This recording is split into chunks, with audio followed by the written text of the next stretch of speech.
Imagina só, um segredo para o sucesso. Um segredo tão poderoso que um dos homens mais ricos do mundo desafiou um jovem jornalista a passar 20 anos da vida dele só para descobrir. Esse segredo está escondido nas páginas de Quem Pensa Enriquece, de Napoleon Hill. E hoje a gente vai desvendar ele. Tudo pronto? Então vamos lá.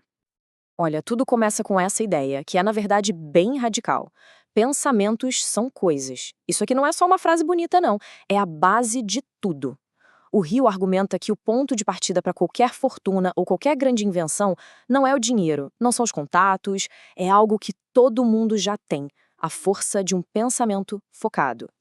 Mas peraí, como é que alguém chega numa conclusão tão ousada assim? A história por trás do livro é tão fascinante quanto o que ele ensina. E tudo começou não com uma ideia, mas com um desafio, lançado por um dos homens mais poderosos da época. Vamos voltar no tempo para 1908. Um jovem Napoleon Hill consegue uma entrevista com Andrew Carnegie, um dos caras mais ricos do planeta. E o Carnegie acreditava que os princípios do sucesso podiam ser ensinados, sabe? Que não era sorte. Ele viu uma faísca no Hill e lançou um desafio épico, dedicar 2 décadas da vida dele, sem pagamento, para decifrar essa fórmula e entregar para o mundo. E o Hill aceitou em menos de 1 minuto. E é aqui que a história fica ainda mais interessante. O Carnegie fez um pedido crucial. O segredo nunca, jamais, deveria ser nomeado no livro. Por quê? Porque ele sacou que o verdadeiro poder não está em receber a resposta de mão beijada. O poder está em descobrir por conta própria. O segredo precisava, como ele dizia, saltar da página só para quem estivesse realmente pronto para ver. Beleza, então por onde a gente começa a procurar esse tal segredo? A primeira peça do quebra-cabeça é a base de tudo, a ideia de que nossos pensamentos não são só impulsos elétricos passageiros. Quando eles são focados e mantidos com persistência, eles têm o poder de moldar o mundo físico ao nosso redor. Pensa comigo, cada arranha-céu que a gente vê, cada celular que a gente usa, cada música que emociona, tudo isso, antes de ser real, foi só uma faísca na mente de alguém. Um simples pensamento. E o Rio nos dá exemplos muito fortes de como isso funciona na prática. E é aí que entra a história de Edwin C. Barnes.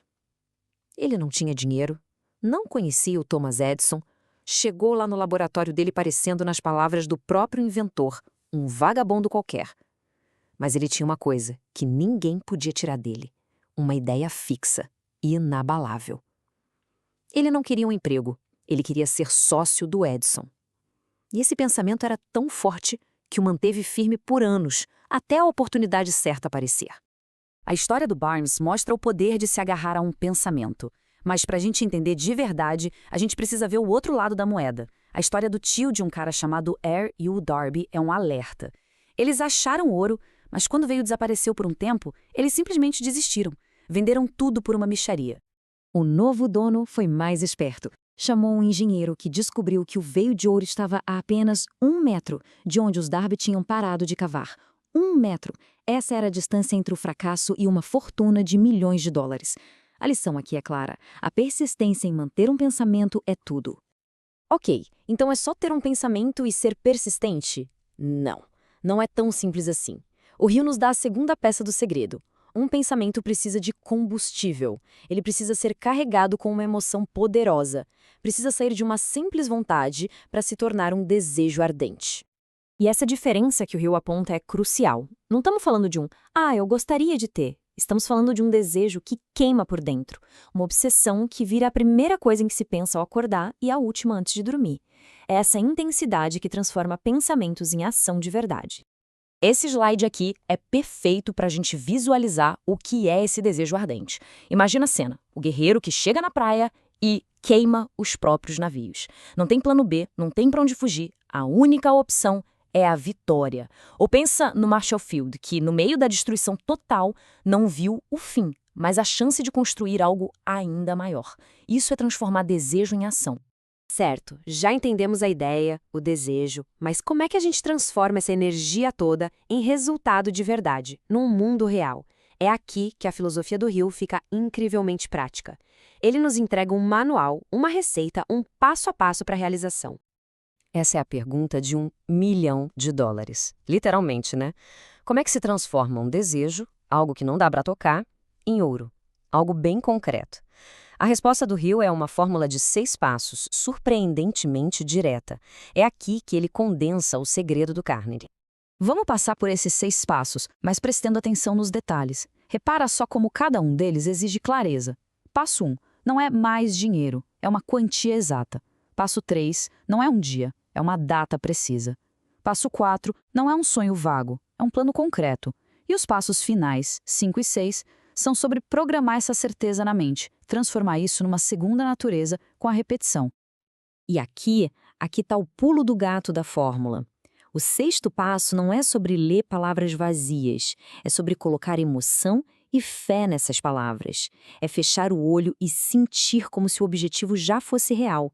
É essa convicção, essa emoção que funciona como um imã alinhando a mente e as ações com a realidade que se quer criar.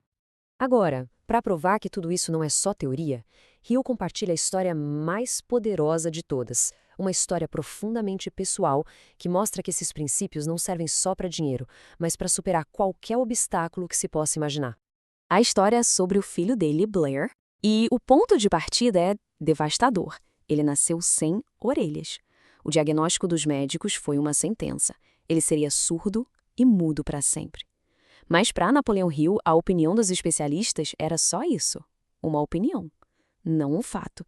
Ele tinha um pensamento diferente. A primeira luz de esperança veio de um jeito totalmente inesperado. O pequeno Blair sentiu as vibrações de um toca-discos através dos dentes e dos ossos do crânio. Foi aí que Hill descobriu o princípio da condução óssea, a ciência que poderia transformar seu desejo em realidade. Essa linha do tempo mostra a filosofia em ação. O Hill não focou no que faltava, nas orelhas. Ele focou em plantar um desejo ardente de ouvir na mente do filho.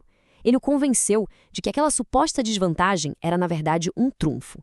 E o resultado? O Blair não só aprendeu a ouvir, como usou sua jornada para inspirar e ajudar milhares de pessoas. Ele transformou o que deveria ser sua maior fraqueza na sua maior força. E a história do Blair nos leva para essa verdade fundamental. Fracasso, dor, adversidade. Hill argumenta que nada disso é o fim. Pelo contrário.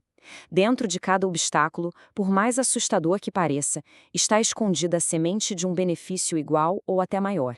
A chave é ter a persistência de procurar por ela. O Hill afirma que, só de entender que toda realização começa com ideia, alimentada por um desejo ardente, já se tem metade do segredo. A pergunta então muda.